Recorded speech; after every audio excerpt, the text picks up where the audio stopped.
Hey everybody, welcome to ARE Live. I'm Mark Tier, the founder and CEO of Black Spectacles. During our webinar today, we're going to be joined by a panel of female architects who are going to discuss the unique challenges women face in the architecture field. They'll share stories of obstacles they've overcome in licensure in their careers, as well as some action items for everyone that will help foster a more inclusive and equitable profession. A couple of quick updates before we get started. For those of you who are joining us for the first time, Black Spectacles is the first ever NCARB approved online test prep provider for the ARE. We offer comprehensive test prep for the ARE with video lectures and practice exams, flashcards, and virtual workshops, all online with memberships available either for individual architects, firms, AI chapters, or schools. You can head to blackspectacles.com and click ARE Prep to find out more information about all of our ARE study materials. We just dropped a link in the chat as well. We're proud to say we're the first test prep provider to offer an ARE guarantee. We're so confident that if you use our expert membership to the fullest, you will pass the ARE. And if you don't, we're putting our money where our mouth is and paying for your retake. So to learn more about how to qualify for the guarantee, go to blackspectacles.com and you'll find more information there. Also, just to note to everybody, we've actually updated our construction and evaluation study materials to include a new streamlined video lecture format, which I think you're going to love, new lecture slides, new study guides, and new quizzes. The quizzes and study guides are definitely something we've heard a lot of you request, so we're super happy to be adding those to our catalog of resources for you. You can learn more about that. If you're a member, you can log in and just check it out on your dashboard. Otherwise, we provided a blog post to sort of talk about that, which we're going to drop a link for you as well. As I mentioned, we have group memberships. So if you want to learn more about how you can get your whole firm on a membership and have your boss pay for it, if you're a boss and you're listening, please cover your ears. Go to blackspectacles.com and head to our pricing section. Our next session for ARE Live will be on Thursday, January 20th of 2022 at noon Central. We'll run through an exercise from one of our virtual workshops with our instructor, Marissa Yee. She'll review a project development and documentation exercise focused on the integration and documentation of building systems, material selection, and material assemblies for a project. It's a really good opportunity to see how hands-on and in-depth our virtual workshops are, and just great content to brush up your skills as you're preparing for that test. PDD tends to be one of the more complicated exams, so certainly recommend you guys take advantage of that exercise. And lastly here, today we're going to be engaging exclusively on our online ARE community, so head over to that thread if you haven't already. You can either click the link I just shared in the chat box, or you can go to our community homepage, which is at community.blackspectacles.com, and look for a section called ARE Live on the left, and you'll find today's subject, and that's where our chat will be going on today. And if you post in that thread today, you'll be eligible to win a free Black Spectacles t-shirt. All you have to do is say hello. You don't even have to have a fancy question if you don't have one, and that'll make you eligible for a free t-shirt. Just dropped a link in the chat box for that as well. Whew. All right, now let's get serious. Without further ado, I'd like to welcome the three amazing women joining us on this panel today. First, we have Jennifer Park. Jen is a principal at Brennan, Sewell & Lynch. She previously served on AIA Chicago's board of directors as the vice president of honors and awards, and is one of the founding members of AIA Chicago's Equity, Diversity, and Inclusion Committee, which I believe you can learn more about if you go to aiachicago.org. So welcome, Jen. Hi, everyone. Happy to be here. Also with us today is Elizabeth Schneider. Some of you may know Liz from her previous work with Black Spectacles as a virtual workshop instructor. Currently, Liz is an associate at Getch Partners and is the founder of the Getch Partners Women's Group. Liz is also the vice president of Chicago Women in Architecture, also known as CWA. And for more information on CWA, check out cwarch.org. Welcome, Liz. Hi, thank you for having me. And last but not least, we have Alicia Ponce, the founder and principal of AP Monarch, a Chicago-based female and Latina-owned architecture firm. She's also the founder and chair of Architina, a national non-profit organization supporting Latina architects, and the author of the book Latinas in Architecture. And to find out more about Architina, head to architina.org. ARQUITA.org. itina.org. We'll drop these links in the chat as well. But with that, welcome, Alicia. Thank you, Mark, and it's a pleasure to be here with fellow panelists, Jen and Liz. Indeed. All right, well, let's get to it here. So let's hop to our first slide here and sort of the first question, and maybe just to kind of get everybody a little bit oriented about who everybody is. Jen, do you want to tell us a little bit about your background and just for reference, when you became licensed? Sure, a little bit of my background. Let's see here. Well, right now, if I work backwards, let's see here. I'm a principal at Prince William Lynch, so I've been in Chicago for the past, 11, 12 years, I guess. Previous to that, I was, spent some time in New York, in LA. I did my undergrad, and at Columbia, I did my graduate school work at UCLA.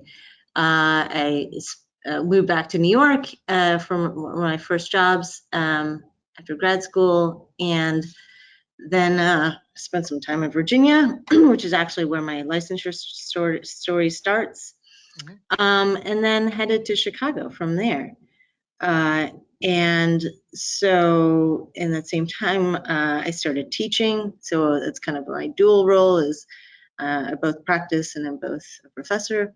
And so now I teach at IIT and run their second year program there. So should I talk a little bit about when I became licensed and that story there? Yeah. And what year did you get licensed, roughly? So it's been 11 years, 12 years. What is that back? So 2010. 9 or 10, yeah. Okay. Something like that. It's interesting. So like, I would say that was a little bit late, in terms of how people are how quickly people are getting licensed these days. Sure. And I think that's a bit of a product of time maybe, and when I started working in the professional world and the ethos of the, let's say, city of New York. And really, when I started there right after grad school, there was not, wasn't there wasn't a whole lot of like impetus or people like around me that were saying, yeah, you got to get licensed. And I think, there the mentality was really, okay, well, unless you own a firm or you're going to start your own practice, like, you don't really need to get licensed. You don't need that, stamp, let's say. Sure. And, but, there were people in our office that were 10 plus years out or whatever, still, hadn't started to take their exams. But then I made a move to Virginia, to Richmond, Virginia, and it was like a 180 difference. And people there really valued your architecture license, and they thought it was important for a young architect to have those credentials.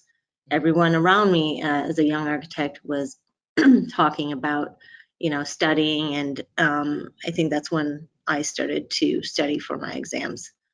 So it was, very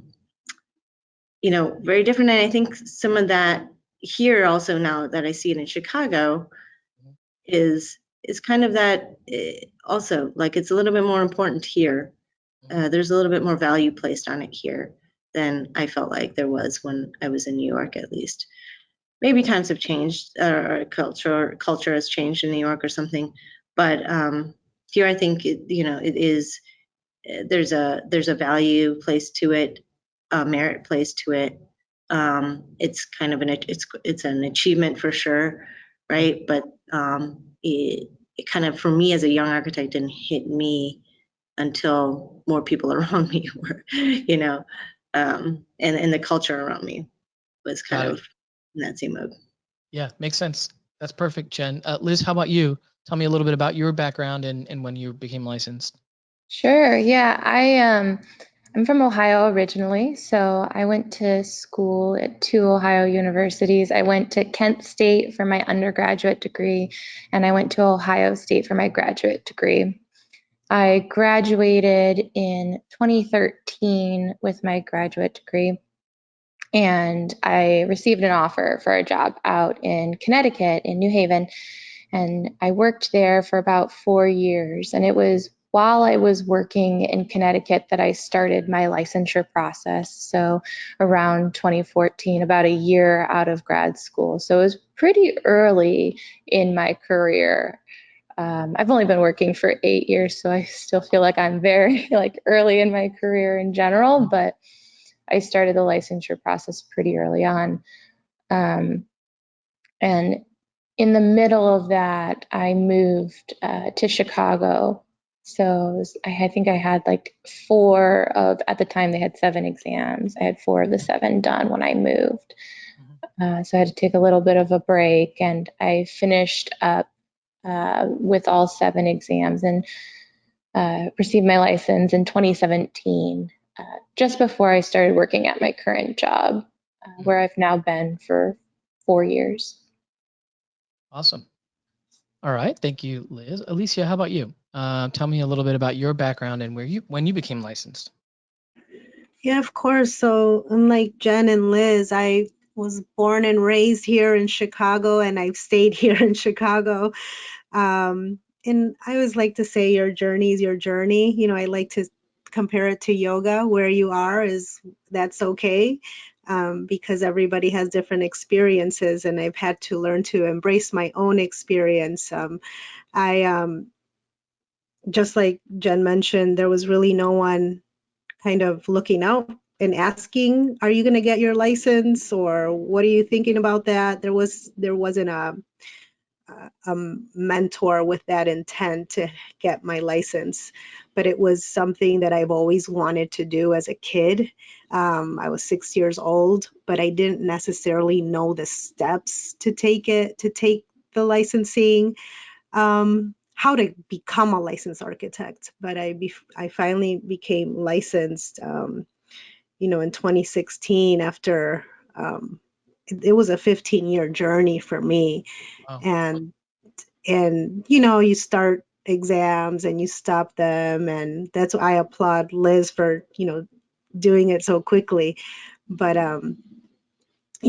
life happens too, and there's also the expense of the exams and lack of mentorship, and all of a combination of things, and taking it seriously.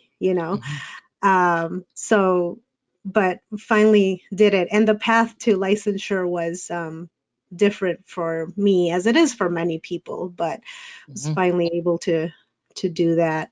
And I always like to think about that scene in Wizard of Oz, at the very end when the wizard gives the scarecrow the diploma.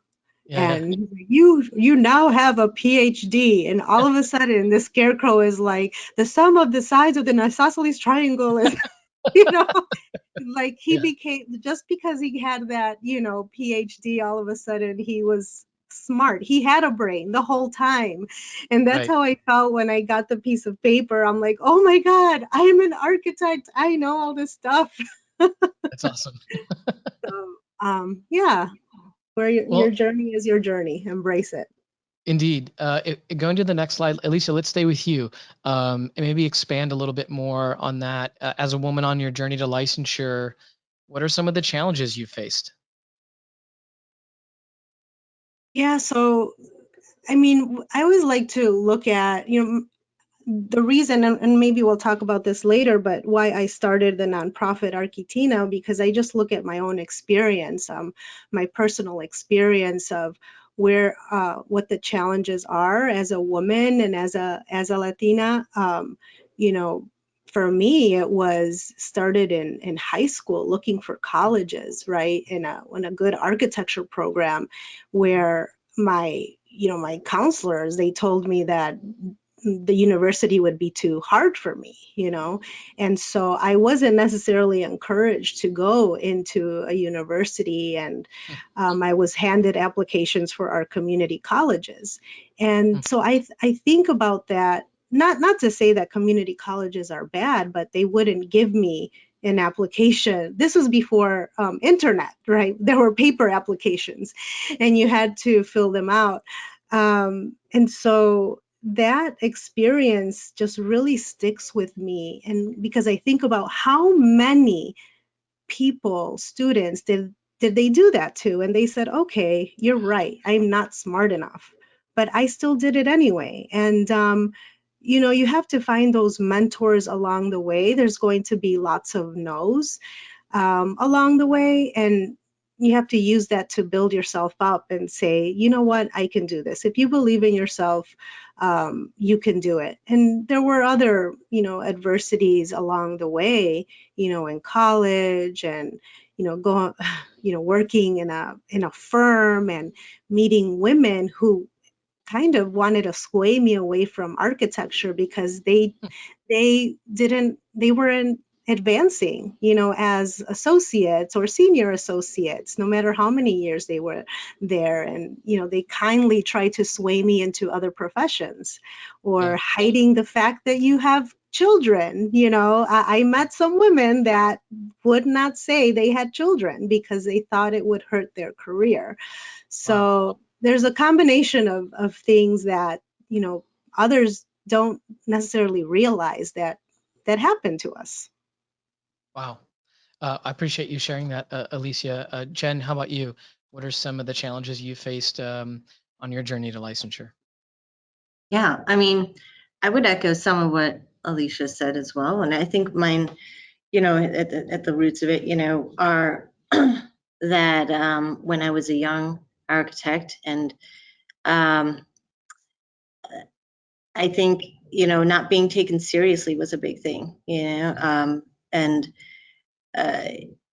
to me, I definitely felt, and I think this is true, like throughout my life, really, is that I was always seen as a small Asian woman, right? And that what kind of, power does this person really wield, And so, and I've had to face that and confront that in different ways. And I think that the same thing, certainly happened early in my career. And I remember in particular when I was finally kind of leading a CA process on one of the projects that was out in New York.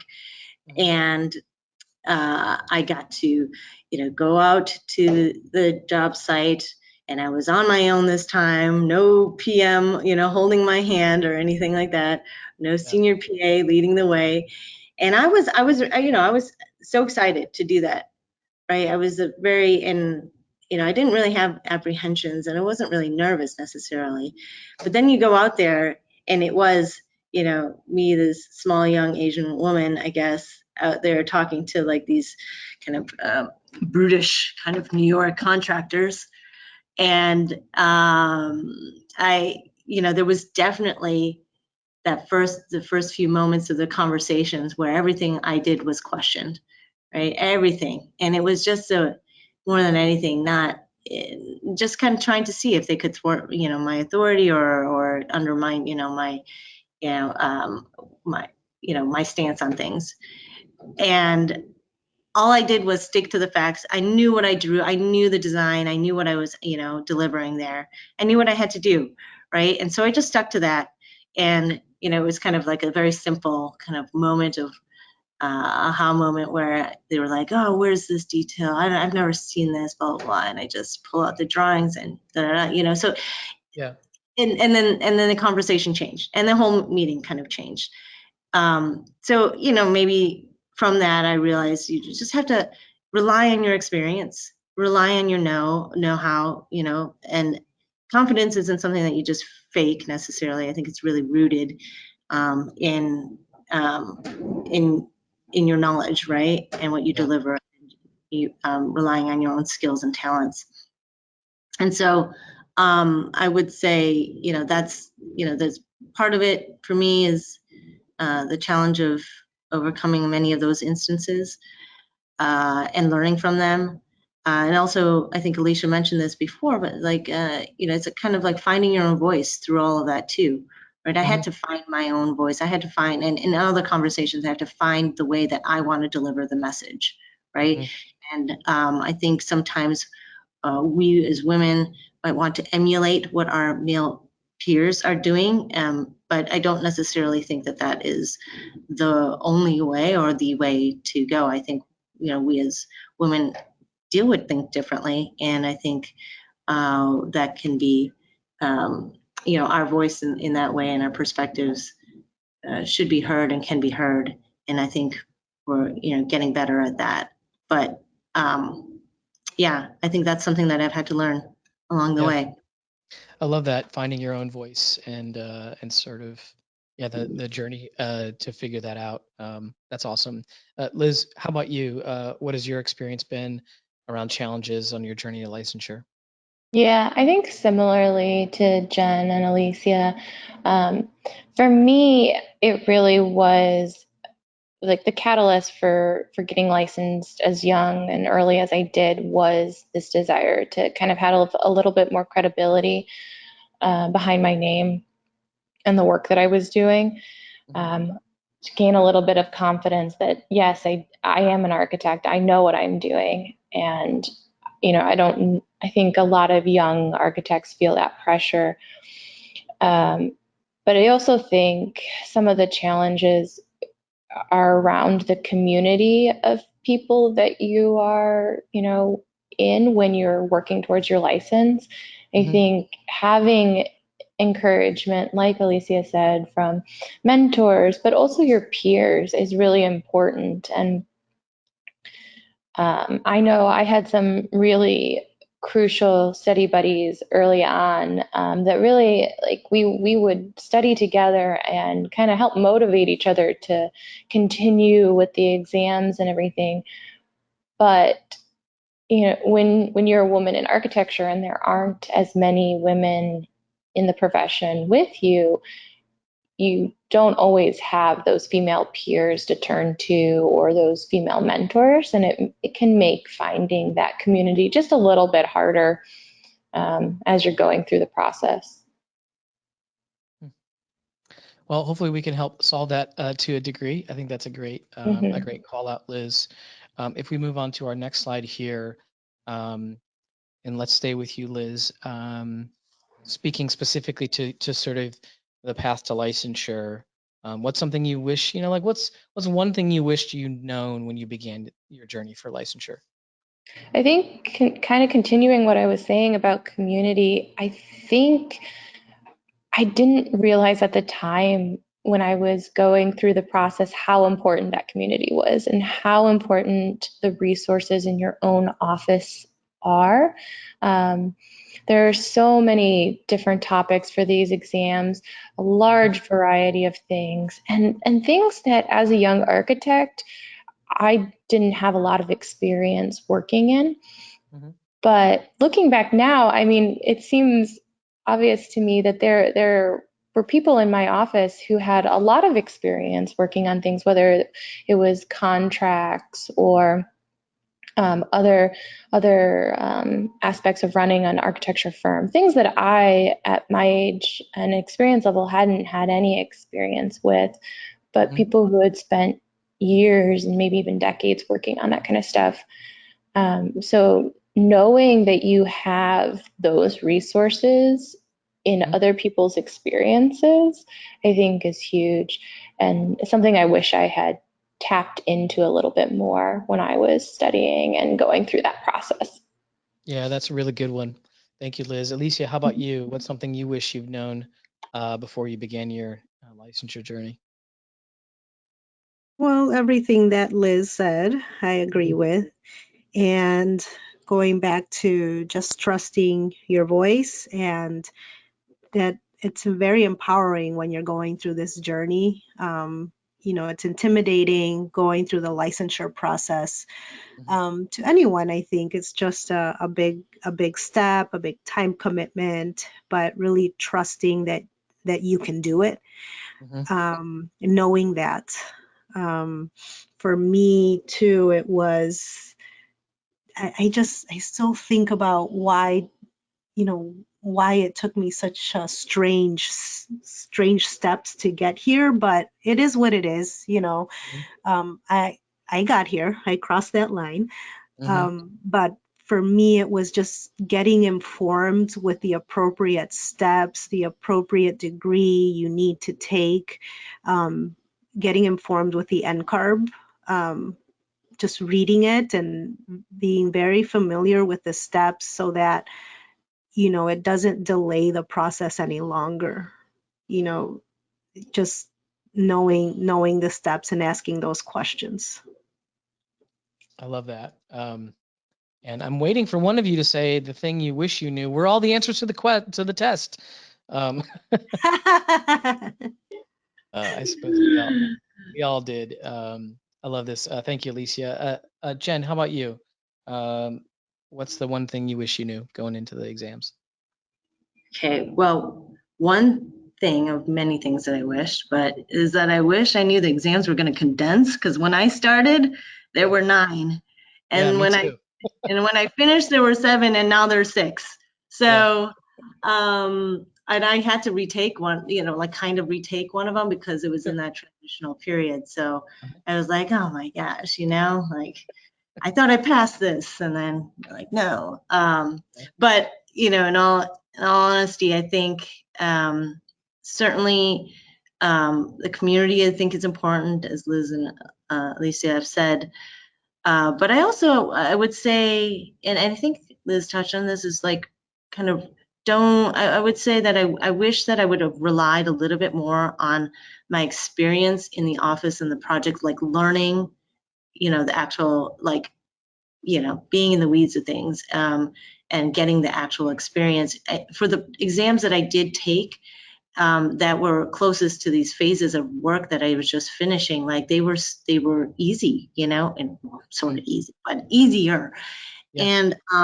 And then, but you know, I kind of very quickly kind of you know, check the box for all the other things that are on that list of AXP stuff, and so that I could, you know, get to taking my exam. And I kind of feel like had I kind of harnessed those moments of like really, and even asking for the right opportunities in the office so that I could more easily take these exams, I think that would have been helpful, you know, because maybe I would have spent less time trying to learn it through the books, right? And kind of could have just understood it. And even learning from the books, it was hard, you know, kind of sometimes it's always hard to understand these abstract thoughts, right? For sure. When you're in there in the field and actually doing it or going through these phases of works and working with consultants and things like that, like it, you know, those things and out in the field, it really mattered. So. Yeah. What was the roadblock, Jen? You mentioned, you know, getting that experience, you know, in the office that you were in. What was the roadblock that you experienced that sort of, you know, didn't make that possible or made it hard or whatever? Yeah, no, I think this is why maybe it took me a little bit longer to start. Maybe that was a benefit though, was, you know, and I think I hear this a lot from some of the young architects taking their exams now or thinking about that is, you know, architecture is not a short and quick in and out process. These projects, you know, we're in the built environment, it takes, you know, years to build some of these projects, right? So if you get staffed on like a project with a really long, length of project lifetime, then, you know, how long do you have to wait until you get your CA experience, right? It's like, it's at the I agree with end that, of the right? And that's so hard. It's like, they're like, oh, I really wish I could get more CA experience, and I'm so close to all this other stuff. And it was just like waiting for that, you know? And I do think that was some of the, you know, why it took me a while to kind of start or finish rather too, you know? It's just like, but. Yeah, that's one of the things like I wanted to add, you know, working for a firm and then becoming a firm owner and just seeing the value of, you know, having licensed architects in your firm, right? You can then take that to your clients, say, you know, my staff is licensed or on their way to get licensure. It's so much more reputable. It means that there's a good culture there. So I'm not sure like why, you know, or what the reasons are in some firms that they do stick you when you're at the very beginning of your architectural profession. If you get on those projects with the long lead times and you get stuck doing, one thing for several months, it becomes hard to collect those hours. Yeah.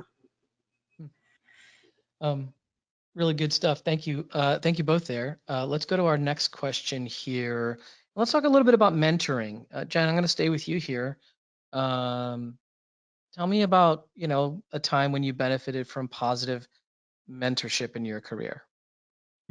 Yeah, I mean, like all the time, right?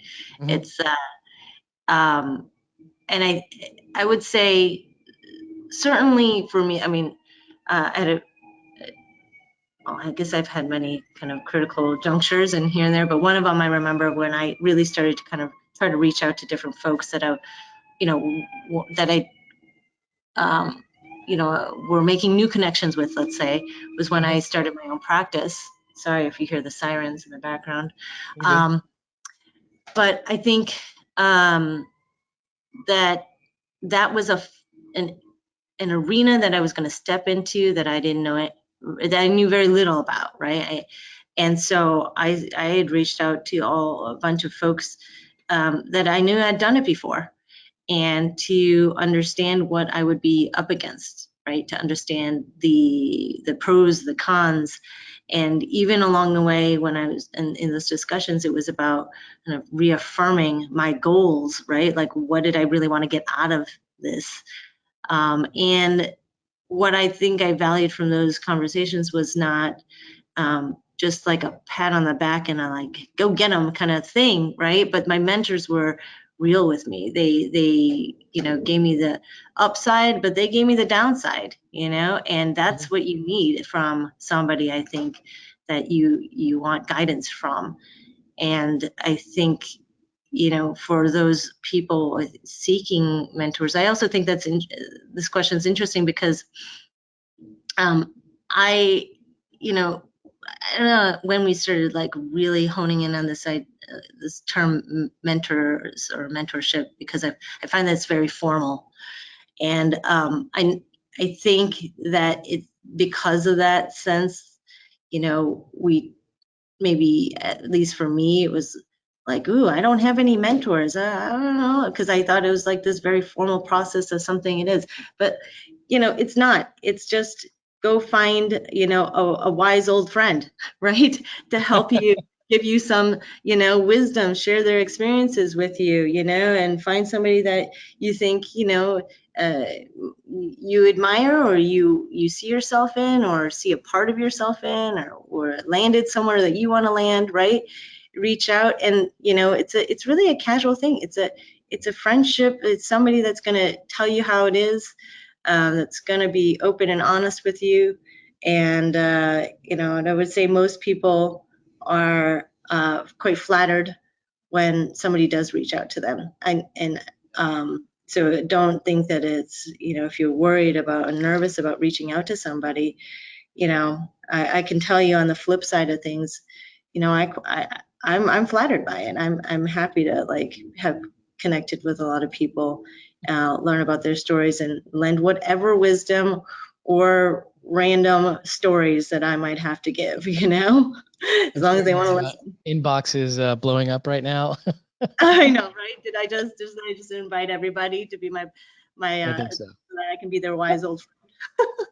There you go. But kind of continuing what Jen was saying, like I did reach out to Jen, and I asked her to be on a panel series that I put on for my office, and I think through that process, and Alicia too, they were both panelists for me, and I think through that whole process of putting on these panel discussions, I was constantly surprised, and maybe shouldn't have been, but always surprised at everybody willing to help out and lend their advice and participate, and how many yeses I got. I got very few no's when I was doing this, and that was something I hadn't really anticipated.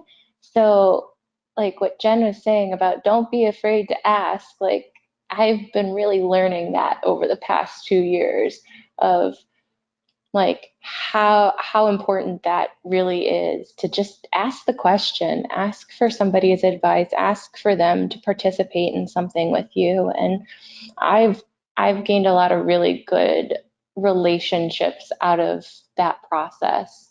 Hmm. Yeah, that's great Um, advice. That's great advice. Alicia, how about you? How about maybe share a story of a time when you benefited from positive mentorship? Yeah, well, there's been many examples, and I like to talk about my very first, bosses when I Hmm. was, although I shared that story of that woman, trying to sway me, I did have other bosses who remain close to this day, 20 plus years later, I can call them, email and text them, and they have we've just stayed close, right? And you just Yeah, never know. It's a two-way street. Mentorship is a two-way street for sure. yeah, Sometimes that person is really busy or you're really busy, but you have to just remember that it's an open door, right? And yeah. so when previously they were my bosses, and then when I started my practice, they've given me opportunities to work with them, to collaborate with them on projects. So, and that means a lot, in this field. I agree. I think that's awesome. Thank you, Alicia. Let's go to question 6 because I think we kind of covered question 5 earlier. Um, and Liz, let's start with you here. What would you like to see change for women in architecture in the future? Sure. Well, I think the biggest thing, it for me at least, is to just get the numbers up. And for me, that's not just about um, seeing equal numbers, but I think that having more women in architecture just really leads to flexibility and freedom for the rest of us and those, looking to join the profession. When you start to see all the different possible paths for yourself, Mhm. it really opens up the possibilities. And it doesn't mean that you have to follow one of the paths that already exist, but it gives you, choices and things to look at and different avenues to explore. And it's harder to do when you look at the top of the industry and you look at the leaders and there's only a handful of examples and you're kind of charting your own path in a lot of ways. So having more people, more women in those roles just gives you more examples and more freedom to follow somebody else's path, or maybe it makes part of your path a little bit easier. It doesn't mean you have to follow theirs exactly, but it gives you more possibilities, I think. Yeah. Do you think that's a problem more around, maybe more or equally, I guess is sort of my question, around sort of attracting more women at, in high school or, even in grade school into sort of the profession. So sort of like increasing the pipeline of women in the architecture field, or more of once women are in the profession and practicing, perhaps, they're not staying I around think as long. Yeah, I think it's a little bit of both, but I think the problem is more on that, once women are in the field and practicing, we're seeing more women leave than you see men leave the profession. Right now, I think architecture schools are graduating pretty close to 50-50, Okay. but you're not seeing those same numbers when you look at architecture firms, especially as you start moving up into the leadership positions of those firms. And that has, to do with somewhat with time, right? Like, it's a process for all of the women who are graduating now to work their way up in the profession. But it also points to a lot of women who leave for various reasons. Do you mind if I jump in? Oh, go Yes, ahead, please please. do. I mean, I would just back all of that. I would say that, the pipeline, interestingly, for females is still, I mean, if you look at IIT, it's 50-50 where I teach, right? If not more women actually in the undergraduate program. Now, racial diversity is a very different story. The pipeline, I think, needs still a lot of working there. Yep. So I would say, though, the issue is, is the kind of pinch points, people are calling them, along the career as progressing up, and those pinch points need to be alleviated by changes in policy and office and strategies to enable a continuation throughout one's career that we're starting to see in some offices. But I think if you really, I mean, I think the work that we're all doing, these ladies and I are doing in our different arenas for EDI, equity, diversity, and inclusion, that's it's making everybody look introspectively at their offices, their practices, their policies, and are we allowing that women to kind of succeed, or are we hindering that because we don't give them proper family leave, right? Or are we hindering that because we don't give them we're not equally paying men and women still, right? So yeah, I think we have yet to see the fruits of some of these changes that are happening now, but I think that change happens with changes in the way that we structure our firms and how the things that we allow for, right? Jen, this is really helpful. Are there, I mean, you sort of touched on two, but are there one or two examples that you've encountered that are successful in, let's say, alleviating some of these, some of the bigger pinch points you just mentioned? You referred to family leave. You mentioned equal pay. Are there specific examples that you've like, oh yeah, I'm aware of this, or in our firm, or whatever, we did this one thing and it's having a really positive impact on alleviating one of these pinch points? And I'm asking mostly because if people can hear these sort of ideas, perhaps they can grab them and implement them in their office. Yeah, I mean, I gotta say, family leave was a big thing in our office. Like, I think being in an office that started 30 years ago with two partners, and they're seeing the change in the culture, it was like when that shift happened, like honestly, like the women in the office were like, oh my gosh, wow, I didn't know that this would happen. And I was like so relieved, because they're young women actually. And in fact, we had somebody who just, had a beautiful baby boy in the office, and it was great, because she needed and deserved the time off, right? And we didn't have that before. It was kind of like this weird, assumption that like, not that like put it this way, I think a lot of the times we just don't take a hard enough look at what policies kind of carry over from one year to the next, to the next, to the next, right? And it's not like it was an intentional thing that we were like, that we didn't have that. It just was like, oh, small practice mentality, we don't know how much we can offer, and this, that, and the other, right? And then until it was like, hey, like kind of let's actually take a hard look at this, right? So I want to say some of it is not so intentional. It's just old habits, right? Yeah. And so, but I would urge all firms and firm owners to take the time to open up their guidelines or their benefit package and stuff, and really see and assess whether you're actually putting up roadblocks that you don't know about. Yeah, appreciate that, Jen. Alicia, what are your thoughts on this? What would you like to see change for women in the field of architecture? Well, spot on what Jen and Liz has said. It's family policies, right? And family and equal pay, the wage gap.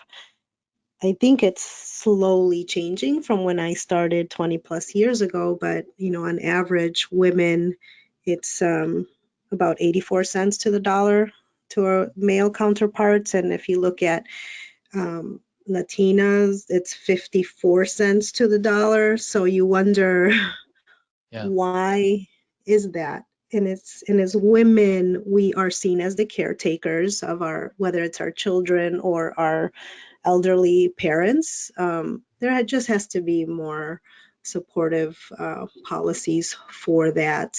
And I think we've definitely got a glimpse of what family is during the pandemic and many of the Zoom calls, right? With kids popping up and in the back screens, and that's life, right? We're architects, but we're also people, and so we have to be conscious of our life and make sure that as architects we're taking care of ourselves. So, and I just think it's we should have those benefits. I agree. Thank you, Alicia. Let's go to our last slide here. And again, I like to make, sort of think from a perspective of action and what are things folks can sort of take from this conversation and go do. And perhaps, the three of you who have acted in your specific ways, can be sort of inspiring to the folks who are tuning in. So can you, Jen, let's start with you. Can you talk about a contribution that you've made to equality in the field of architecture that maybe could, provoke or inspire, someone who's listening to act as well? Well, I would chime in from two sides because it's kind of two sides of my career, which is the teaching side and the professional side. I think you've heard a little bit about the professional side. I've worked on a few committees, and I'm on a committee both at school, the Diversity and Inclusion Committee, and I've helped out and helped to lead the AIA EDI committee, and those things are all great. There's a lot of the one thing I would say is, like, if you're going to join a committee, like, really, do it, treat it like a job, as things really aren't going to get done if you just sit and talk on the phone all the time. So that takes time and effort and everything if you're going to be in this, go down this path of trying to make change towards equity, diversity, and inclusion. It takes time and it takes real effort. And we don't want to just give it lip service. But so that side, I'm certainly proud of what we've started and kind of, like I said, having people look inwards at their own practices. But on the teaching side, one of the big things that I've been trying to implement and get other professors to do throughout the college, and I think we've had some success in this, is something as easy as, like, well, seemingly easy, but not actually, which is, have an appropriate reflection in the teachers and the jurors and the critics and the lecturers that we invite. Because I think, especially young, students, and I've heard this from several young female students, aspiring architects, which is, like, how important it is for them to see themselves in somebody else, right?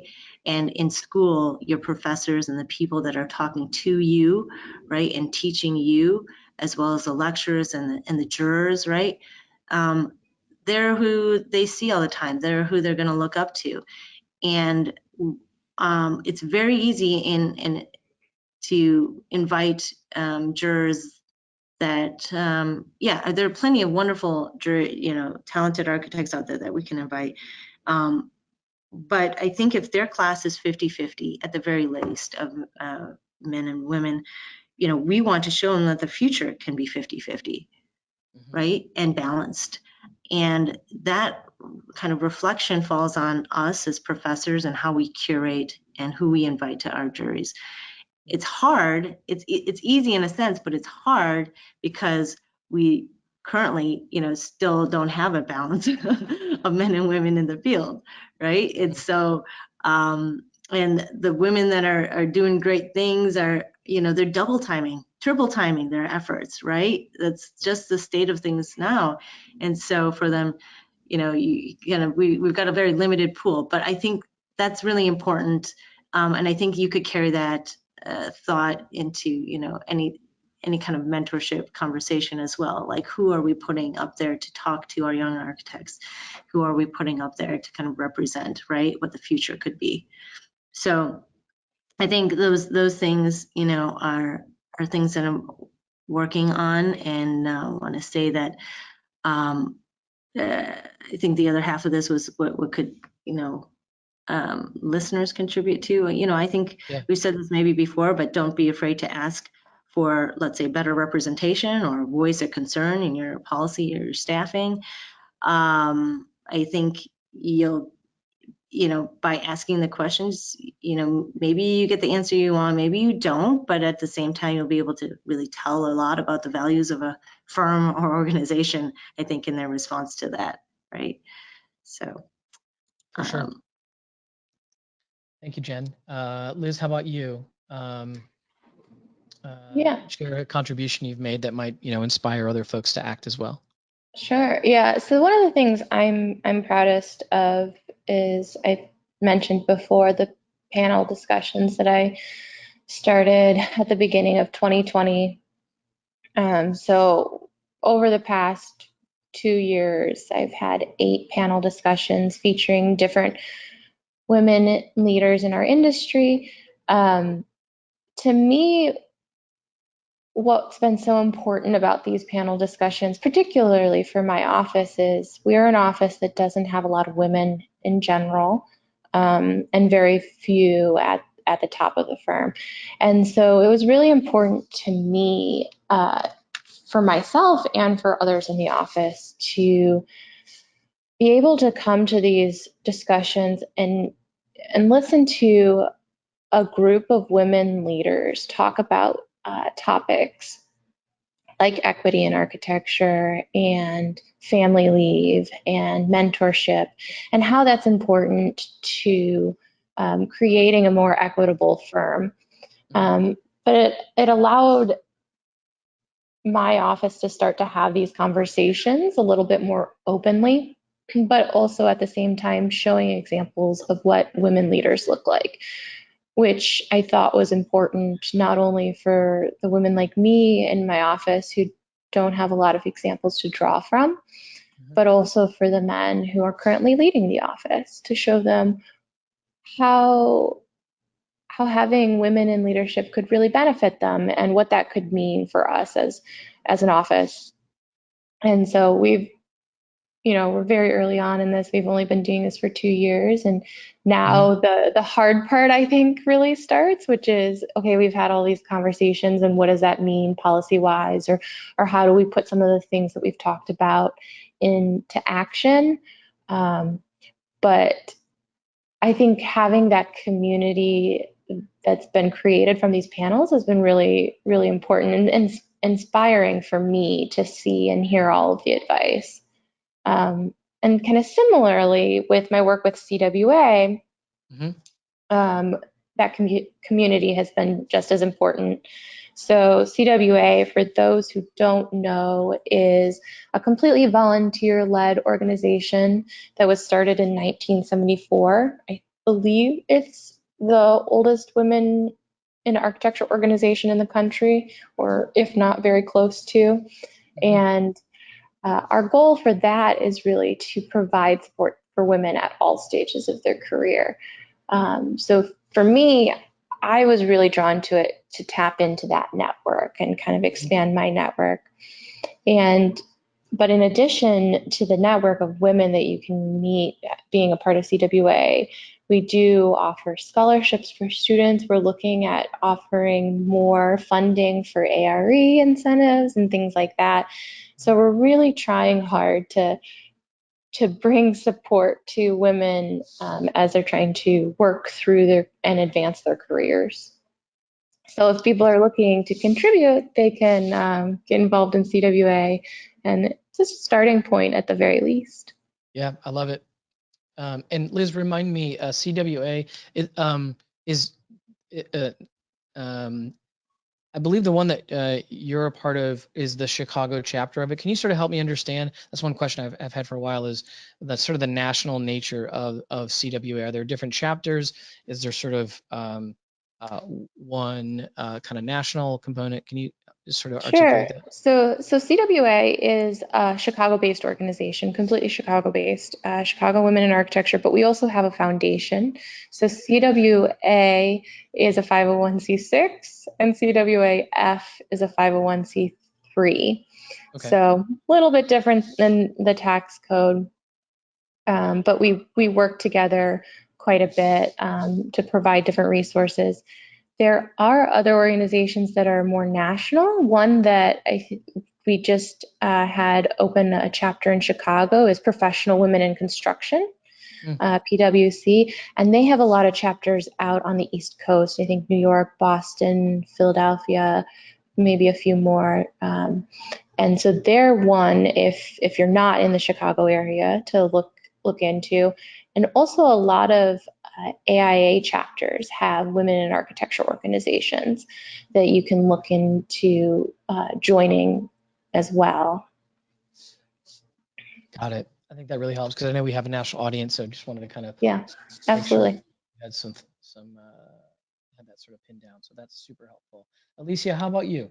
Tell us about a contribution to equality in the field of architecture that you've been involved in. Again, that might have maybe provoke somebody else to act, let's say. Yeah, definitely.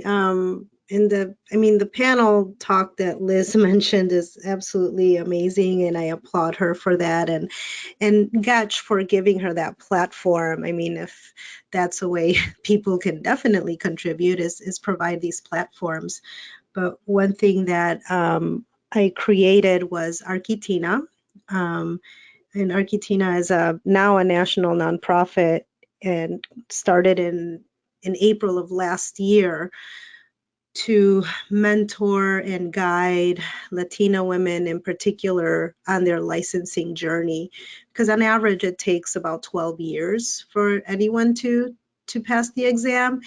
And if we can shorten that journey by providing this critical guidance and strategic mentorship, I mean, so we are structured in that we are about 30 mentors across 7 different states, licensed architects, and what we call professional allies, which are in construction and real estate development and engineering. And we do cohorts, one in the spring and one in the fall. And we take about 10 women who are going through the licensing journey, who are about to quit, maybe are just on the fence or just about to finish, but they need that extra push. And so it's an 8-week session that we do. We just completed our 3rd cohort, and we have 2 licensed architects from, that have participated in these cohorts. So it is a space that was definitely needed, and it is growing at a very fast pace. Mm-hmm. And what came out of that too was the book Latinas in Architecture, where I was approached by a publisher and said, we would really like to tell your story as to why you are less than 1%. What is happening? Why are you less than 1%? And this is why what we talk about and how we can grow that number. And it's about opening opportunities, being inclusive and equitable in our profession. I mean, if you take a look around, any of us, when we're at meetings, at construction sites, in the conference room, or in the classroom even, take a look around and see what that demographic is, and see, how you can mentor and open doors for others and help that number grow, specifically for Latino women in the profession. And it's growing, and I'm so excited about it. You can visit our website at architina.org. That's awesome. If you're not on Amazon right now, you should be on Amazon, and you should have typed in Latinas in Architecture, and looks like it can be delivered by Wednesday.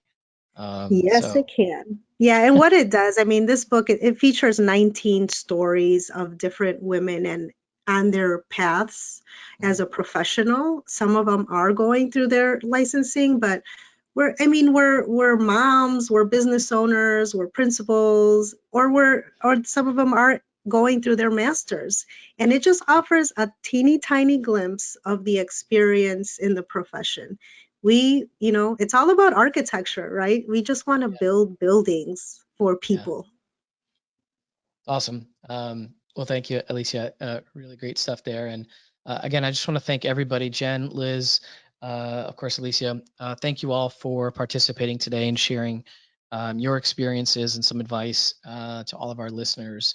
Of course, I want to thank everybody for tuning in to this super important topic. And hopefully through the stories that these three women have shared, that they've inspired you to act and to make maybe a small change in your firm or in the architecture community that you're in. So again, thanks everybody for tuning in. Be sure to join us at our next ARE live broadcast on Thursday, January 20th, where we'll run through an exercise from one of our virtual workshops with instructor Marissa Yee, and she'll be focusing on the project development and documentation lesson. So it's going to be a really good one. We just posted the link to register in the chat box here and go to webinar, or you can just go to blackspectacles.com/ARE-LIVE. As I mentioned at the top of the webinar, here at Black Spectacles, we help folks pass the licensing exams, and we've launched our ARE guarantee. We're so confident that if you use our expert membership to the fullest, you'll pass the ARE, and if you don't, we'll pay for your retake. So you can go to blackspectacles.com to learn more about that, and also go to the same place to learn how you can get your whole firm on a membership as well. The lucky winner of our Black Spectacles t-shirt is Jessica K. Jessica, we're going to reach out to you via email to get your size and shipping information. And just a reminder, if you'd like to be eligible to win a t-shirt, post a question or a comment in our ARE community during ARE Live. And one thing I like to always mention is our ARE community is always buzzing. It's designed for you. It's a free resource for folks to ask questions. We have licensed architects who tune in on a daily basis to answer questions that folks answer there. So poke around and see what your fellow architects are up to and asking about. And we even post a free practice quiz question for each division in the community every month. So again, trying to provide as many resources as we can to help you guys get past these exams. And then finally, be sure to stick around for a few minutes to take our survey and share any suggestions that you may have for ARE Live. I promise we read every word that you write and use them to tune our next episodes. So thanks for watching.